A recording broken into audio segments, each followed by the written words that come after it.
History has proven to all of us that revolutions meant to further drastic, radical political changes do not bring good to any nation or person. It brings instead negative results because it awakens the darkest and most sinister feelings in every human being, creating a desire for revenge, greed, and a lust for power in those who never had it before.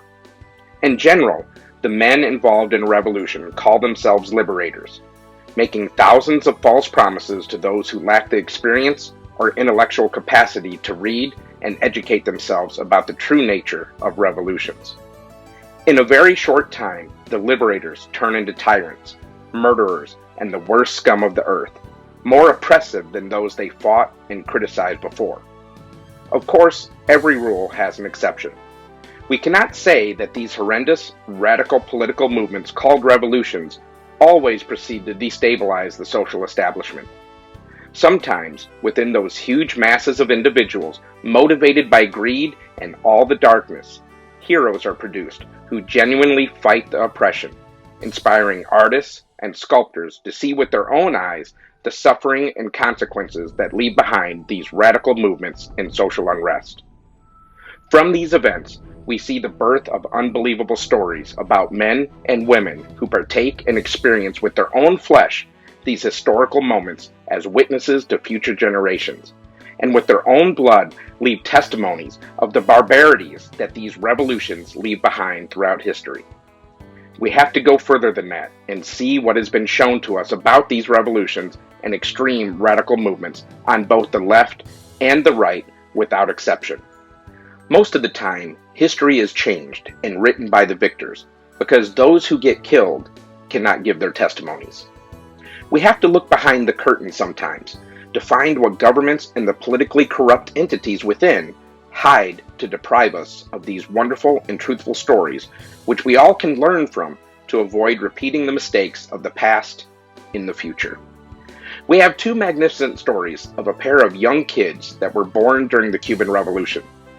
One of them is a boy, Julio Antonio de Marmol, known as the Cuban Lightning, the youngest military commander in the revolution, and a short time later a master spy against the same revolution he had supported in honor of his father. The other story is about a young girl, Sandra, codenamed the Dolphin, the most dangerous and sophisticated master spy the G2 and counterintelligence entity MQ-1 had in their arsenal.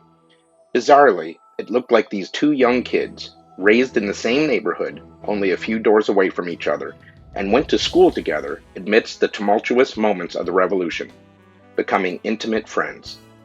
Later on, as teenagers, they became romantically involved and had great moments of physical attraction which led to romantic moments, without either one of them knowing or even imagining that they were working for opposite political ideologies that hated and wanted to destroy each other. But because both were trained by the respective intelligence apparatuses to keep quiet until death, they never revealed to each other the truth of who they worked for. After many years of seeing each other only occasionally because of their busy schedules, they married. Sandra had a little boy, not knowing that this boy was the son of the most wanted master spy by the ideology she worked for, not just in Cuba, but around the world. Indeed, each had been warned by the respective intelligence apparatuses about the magnitude of danger they represented as spies to themselves. Of course, neither knew their respective intelligence identities. Julio Antonio de Marmol Jr. was the name of the boy. Unfortunately, Julio Antonio de Marmol Sr. was exposed and advised by one of his contacts from the U.S. Navy base at Guantanamo that he had 72 hours in which to leave the island or be killed. He could not even share with Sandra the motive of why he had to leave, nor tell her where or how he would come back. All he could tell her was that he had to leave and wouldn't be back for a long time.